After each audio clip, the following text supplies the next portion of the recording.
Good evening, everyone. Today, in our 73rd author interaction under Trends Literature Series, I, Neeta Aneja, founder Trends, which is a platform for art, cultural, social, and literary experiences. I'm really privileged to welcome Mr. Gautam Chintamani. He's the author of a recently released book by Bloomsbury India, The Midway Battle, Modi's Roller Coaster, Second Term. Apart from writing well-acclaimed books like Dark Star, The Loneliness of Rajesh Khanna, QSQT, the film that revived Indian cinema, Pink, The Inside Story, and of course, very much talked about recently published book, Rajniti, a biography of our defense minister, Mr. Rajnath Singh. And he's also written in various publications. He's been also on National Film Awards jury for best writing on cinema. So welcome, Gautam, on our forum. This is our 73rd episode in the last 1 year. And it is such a privilege to have you with us today. The pleasure is entirely mine, Neeta. Thank you so much. I'm very happy to be here.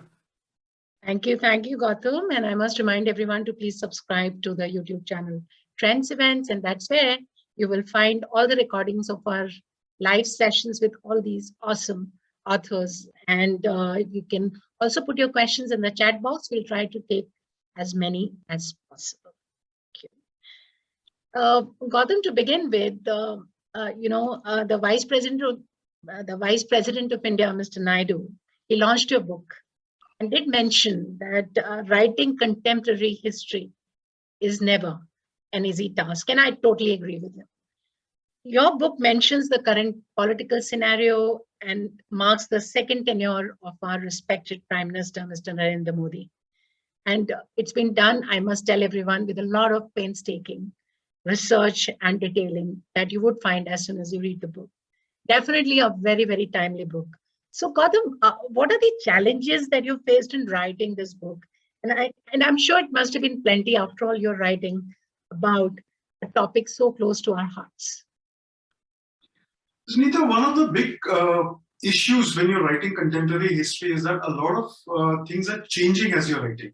So let's take this book, for instance. I started, my idea was to look at the change that was happening in India, especially after the first term of Prime Minister Modi, when you see the bridging of the final mile when it comes to delivery of programs and social schemes. But more than that, the change that India's stock was experiencing at a global stage. And there's a lot of halla when it comes to Indian elections because it is the biggest democratic exercise in the world, and with each election the numbers keep growing. So there is a lot of interest on the election, but for me, for a political party, winning an election means what do you do when it comes to legislation. And the speed with which Mr. Modi's government was making these transformational changes really attracted me. So for me to keep pace with what was happening, not just in India, but also geopolitically across the world, and especially when it comes to foreign policy and geostrategic alliances that India was entering into, a lot of it was fluid. And then when the coronavirus pandemic happened, all best laid plans, they just went for a toss.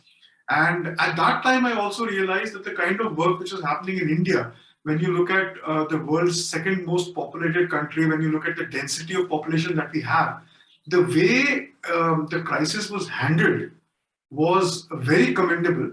And for me, to keep pace with what was happening and also look at it from a historical perspective, because while this book talks about PM Modi's second term, it also looks at the first term and it also looks at India's history in the last 75 years. So when I'm talking about, say, something like foreign policy or the defense strategy that India has, I'm also looking at it from a historical context. So to look at what was happening during the coronavirus pandemic time and to kind of have a historical context to it was a bit challenging, especially in terms of time. And I am a very lazy writer. I mean, I take too long to percolate and to think.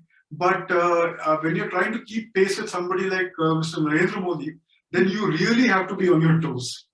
So right, absolutely. And I'm sure it must have been, as you just mentioned, quite challenging for you. The changes in the last 7 years of Modi governance have been absolutely enabling, I would say, empowering, and definitely very inspiring. So, why do you think people should read your book, and what are they going to find out what they already don't know about? I mean, what is it that you really have put it in the book? I know I've read the book, but I'm sure for everyone who watches this video later or perhaps who are present today. So, what is going to be their main takeaway from the book? I think that the kind of world that we live in, where information is available at the click of a button and reams and reams of information. But what do you do with that information, and how do you understand? See, when it comes to India, to say that India is the fourth most attractive global market when it comes to renewable energy, or when you look at the internet connectivity, it's the second highest subscriber base. When you look at things like roadways or textile exports or anything like that, these numbers give you an idea of where India stands, but they don't somehow convey the staggering impact certain decisions have on lives. So if you look at PM Modi's first tenure, and if you look at the things which were done, if you look at the JAM Trinity, the way it helped during the pandemic, where people were getting money directly into their accounts, or if you look at how the whole shift to digitization has happened. Now, these things need a bit of a historical context, because if you take say Jan Dhan, the bank accounts which were opened for just about anybody and everybody in India, banks were nationalized in India in 1969 with the idea that more accounts should be opened. So how come it did not translate into the kind of results from 1969 to say 2014?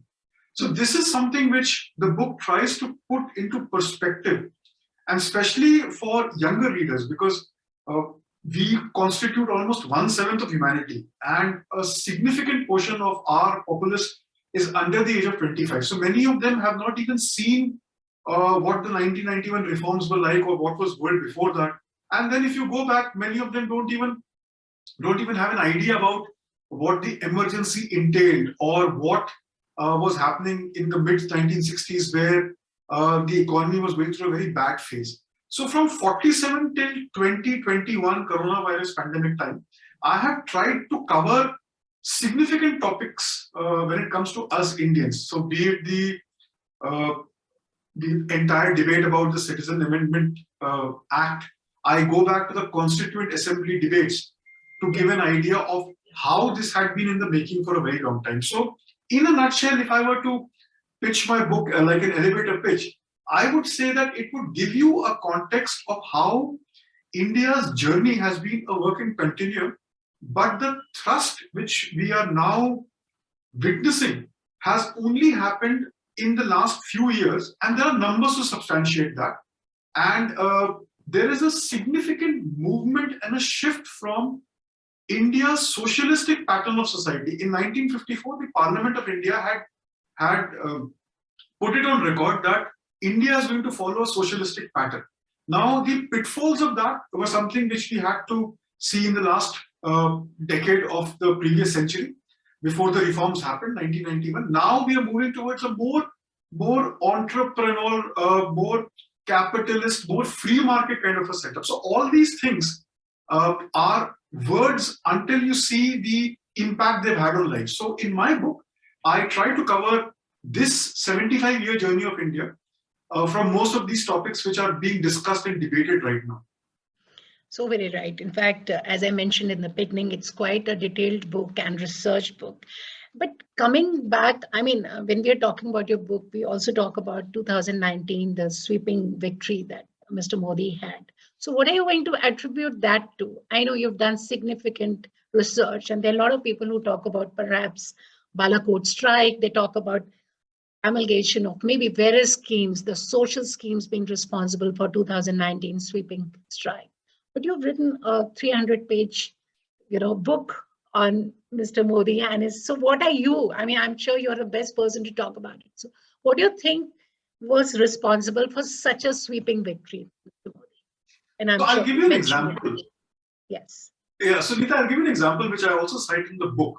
Yeah. One Delhi-based journalist was traveling and was in Bihar trying to cover the run-up to the election, and he asked a few local young men that whom would you vote for, and they said we'll vote for Narendra Modi, and he asked why would you vote for Narendra Modi.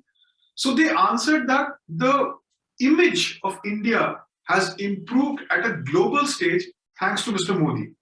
And this journalist author was a little flummoxed that how come somebody in Bihar who has to deal with the local problems there is going to vote for Narendra Modi basis what Narendra Modi does for India at a global level. Now this is the gap between psephologists, political commentators who base their assumptions and what they're trying to pitch on things which really don't exist.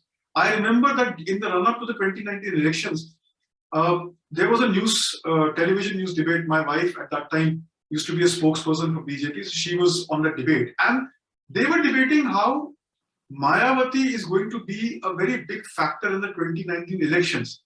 And I was really surprised, and this was pointed out by my wife also during the debate, that we are talking about one political party which did not have a single seat in the Lok Sabha at that time, and we are attributing them to be the party which will change it all.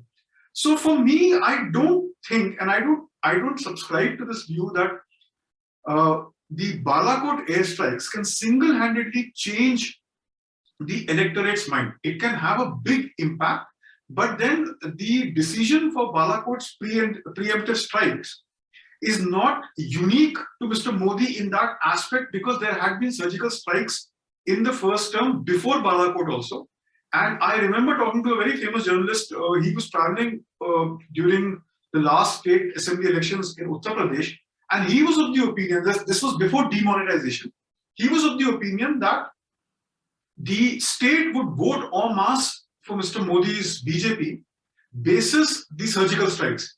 So there is something which tells the electorate about the actions of the political leader, and they base their decision to vote on that. So I don't think Balakot can have such a big impact, but the work which happened significantly between 2014 and 2019, where you see things like the drive for sanitation, the overhauling of India's social schemes when it comes to bank accounts, when it comes to mudra schemes, when it comes to giving LPG to women in small towns and villages in India. Now, something like that can have a very big, long-lasting impact. And to give you another example, the number of votes that the BJP got in the 2019 elections is somewhere around 23 crores or thereabouts. And the beneficiaries of the government social schemes is almost the same number. So one is not saying that each beneficiary voted for the BJP because one family can benefit and there can be 4 voters in the family. But what I'm essentially trying to say is that the work which happened on ground is something which the electorate knows, sees, witnesses, and they take their decision basis that, not one singular event. Totally, I agree with that. It has to be a continuous, performance too. I found your very important chapter, which was the state of the nation. And in fact, Mr. Modi's decision to appoint the Chief of Defense Services was an end to maybe a 2-decade long wait for reforming India's security setup. And I'm sure it was important to enhance the quality advice to political leadership.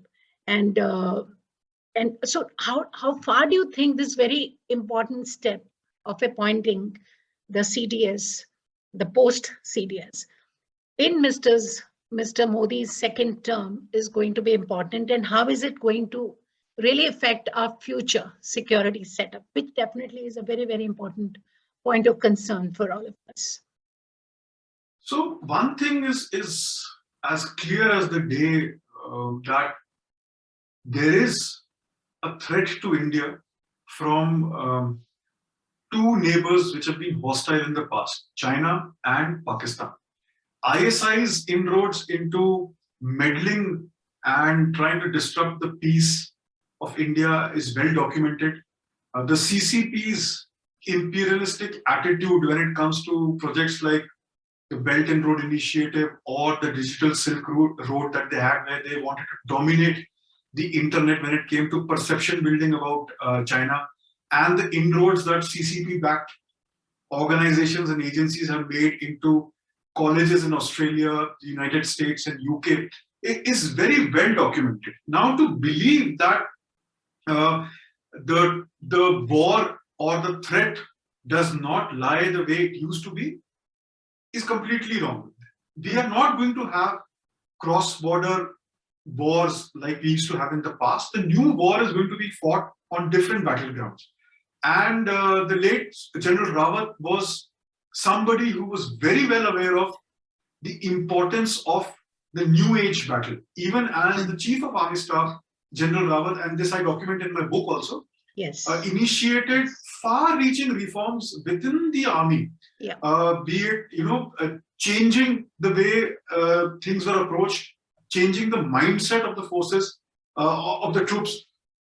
He's initiated that, and the fact that the post of CDS had been recommended for so long, but nobody had bit the bullet, tells you that security could not be undermined anymore. And I think that Defense Minister Rajnath Singh and Prime Minister Modi's decision, one of the first decisions of this government in the second term, was to fulfill this post, is going to make a huge difference has already made a huge difference yes, in our security perception. The fact that the theaters are being overhauled and the whole ethos of warfare needs to be understood has changed, and that is something which is very important.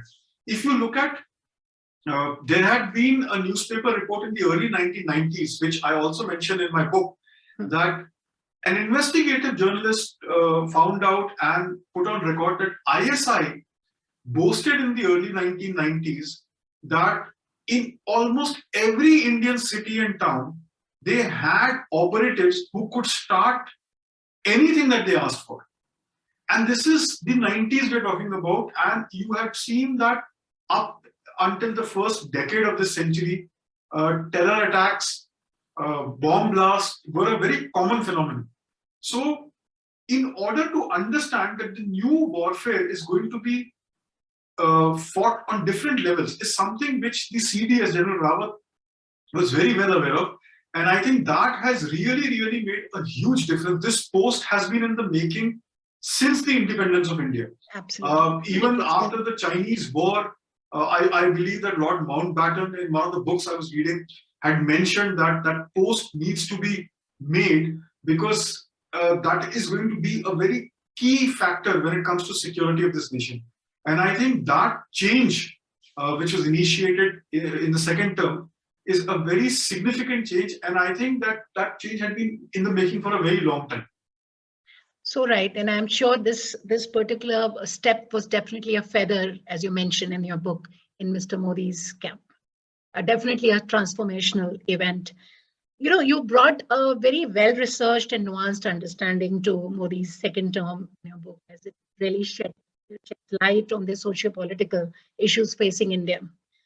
So, what is your next book going to be? Is it going to be Modi 3.0? Are you expecting his victory once again? Well, there have been a lot of polls and opinion polls conducted, and they are being done fairly regularly, and most of them indicate that Mr. Modi is a clear choice for people when it comes to being the Prime Minister. So one doesn't know what the future entails, but I think that so much is happening that my publisher and I were discussing the idea of a sequel to this book, but that's too early. My immediate next project is going to be a biography of Vinod Khanna. I am looking at Vinod Khanna's life, and I am trying to figure out, trying to place the 1970s popular Hindi film world, where on the one hand you had somebody like an Amitabh Bachchan who was dominating the narrative, and you had big stars like Dharamji and Mr. Vinod Khanna, and even Rajesh Khanna, whom I wrote a biography on, was one of the most popular stars up until the mid-1980s. So I'm looking at that world where you had somebody like a Vinod Khanna who was always a potential for that number one spot.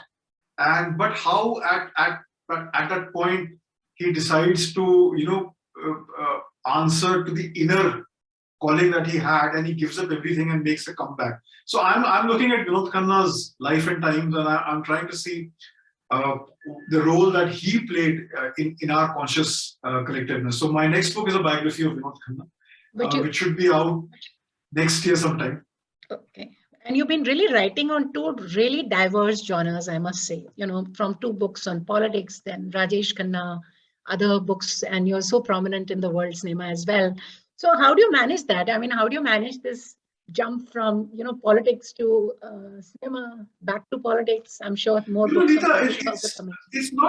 it's not too much of a jump for me, because as a historian, as an author, I'm interested in these people and the impact that they have had on the surroundings. So for me, it's very important to understand the zeitgeist in which these people that I write on, or these events that I write upon, took place in, and how they impacted the surroundings also. So if you look at Mr. Rajesh Khanna's career in the late 1960s, we are just coming out of the Indo-China war, and we are questioning the whole Nehruvian socialism which we had followed so religiously, and whether it's time to update how we look at things. And if you look at 60s and the whole counterculture, so Rajesh Khanna becomes somebody who's almost like the creation of the times, but he also has an impact on that environment. Similarly, if you look at Rajnath Singh sir,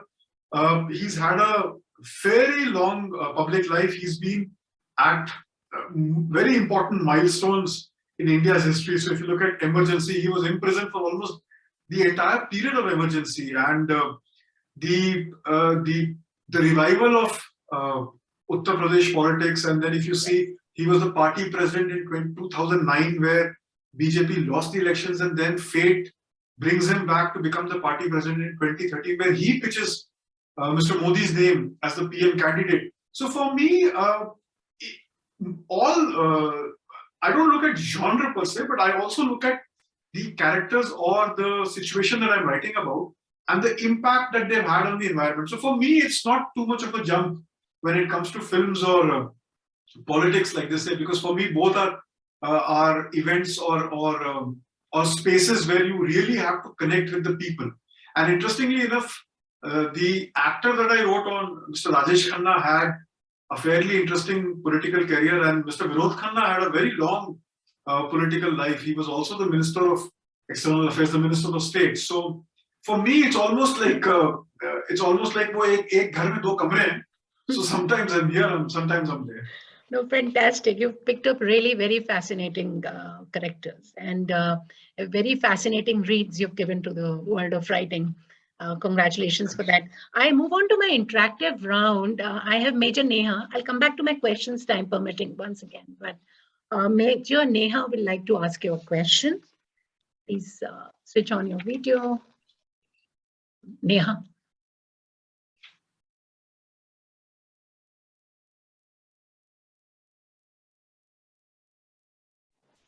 Neha, please switch on your video. I have some I'm trying to switch on the video. I'm unable to do so. Anyways, no worries. I guess I'll first wish the author congratulations on the book. Yeah, so finally I was able to. And I, being from the defense, it does bring me a lot of hope and insight into your book. I guess it'll add a lot of insights on what the government has done for the past few years. I'm also wanting to ask the question, where do you, actually Neeta has already asked the question, where do you really see now the political growth of the country? Do you see it as a what do you say, as a party specific, or do you see as I mean the present government only now taking it further, or maybe say the leadership at present really taking it forward? So I think, ma'am, at the end of the day, in a democracy such as ours, the electorate ends up deciding and choosing from whatever they're offered. There has been a lot of debate that our politics is becoming personality-based politics and that we are focusing on icons and specifically Mr. Modi dominating the electorate's mind more than anything else. But there is no stopping anybody else from, running for the election. So for me, I think the voter will decide from whatever options they have, and it is very important for us right now to have a responsible opposition.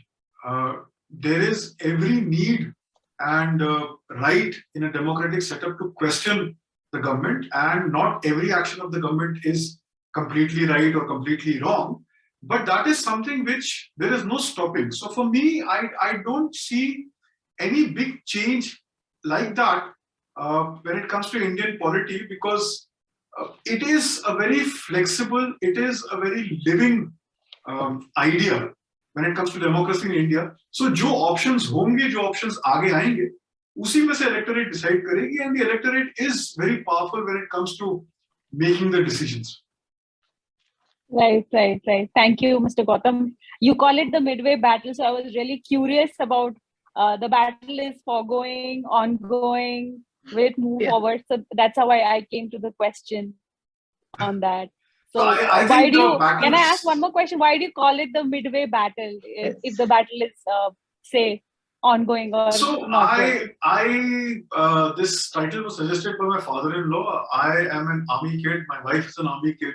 So we understand the concept of battle like that. Also, I feel that where we stand in the world today, in the post-coronavirus pandemic world, it is in fact a battle. Right now, we are battling and we are seeing enough evidence out there about the Chinese Communist Party's imperialistic attitude. So it is a fight indeed where you are trying to fight for what is between communist ideology and the free world. So I think that battle is an ongoing battle where the power of the Chinese money, whether be it in think tanks or setups like that, is very evident. So how do we fight for what is right and how do we protect what is right? Be it the geostrategic tie-ups that India has right now. Today we have excellent relations with the Arab world. We have excellent relations with the United States. If you look at the revival of Quad, which I mentioned in my book, Japan, Australia, United States, and India, we are really the leading democracies of the world trying to fight this onslaught of the CCP. So I think in that aspect, it is a battle, and we are at a point where what we do in the next few years is going to decide the trajectory of the next 50 years. So for me, that is also a midway of sorts. Which way do we go? Lovely. Thank you. Thank you so much. Thank you for taking my questions, and congratulations once again. Thank you so much. Thank you. Thank you, Neha. Now we have Diya. Thank you so much, Neeta. Yeah. Now we have Diya. She's a student of class 11th, and she had a very pertinent question for you. Yes. Hi, it has been awesome listening about the book, and many congratulations for coming out with the book. I will definitely read the book, especially after this interaction. Narendra Modi, he has changed our global image and concept of digital India for sure. I mean, our processes are changing, and quite a few for the better. So I just wanted to ask, how do you react to conflicting views on Narendra Modi's governance? For a youngster like me, it is often very confusing. So I just wanted to ask, does your book clarify certain misunderstandings, or have you just stated what jobs have been accomplished till now? So the book is an analysis of what the Narendra Modi government has done. There have been a few challenges. There is no denying that.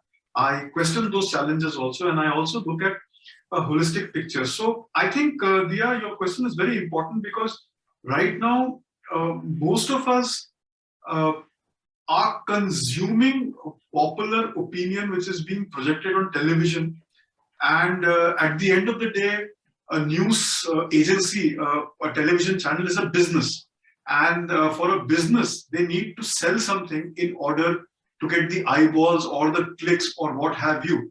So it is very important, especially for people like you, because you are the future. And I'm very happy about one thing is that your generation is not burdened with a lot of things that my generation or the generations before us was. We were told ki aise hi hai, yahi hoga, and just accept it. You guys are different. So I think it's a very refreshing change. And I would say that there is a lot of material out there which may not be available directly to you, but it is still there.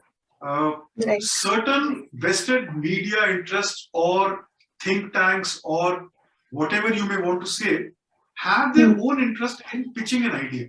So no idea is completely right, no idea is completely wrong, and you have to take most accounts into consideration while looking at something. So I can totally understand your predicament, because sometimes I find myself in that space where I don't have one single source to get the news. What I'm getting is an opinion. What I want is news. So I think it is a bit challenging right now for us to get information which is out there. So I attempt that in my book. My book is less of an opinion, but more of chronicling what's been happening. So there is a lot of information there, and I leave the deduction up to the readers and discretion. But yes, it is very important what you have asked, and the book does take into account the criticism of the government also, and especially if you look at the way the world or the way we were grappling with the second wave. It questions a lot of things from that period. It also gives facts which are in public domain as to what was happening at that time. So it's not a completely, to answer your question, it's not completely biased in that sense. It is more of a reportage. But I think what you have asked is a very important question, and I don't let go of any opportunity to tell people that don't consume just one source of news. Take into account multiple views, and everybody has a right to their view. And just because I don't agree with you doesn't mean that I can shut you down, because then you have every right to shut me down, and that's not going to give any answers. Thank you so much for taking out time, Gautam. It's been such a privilege to discuss your beautiful book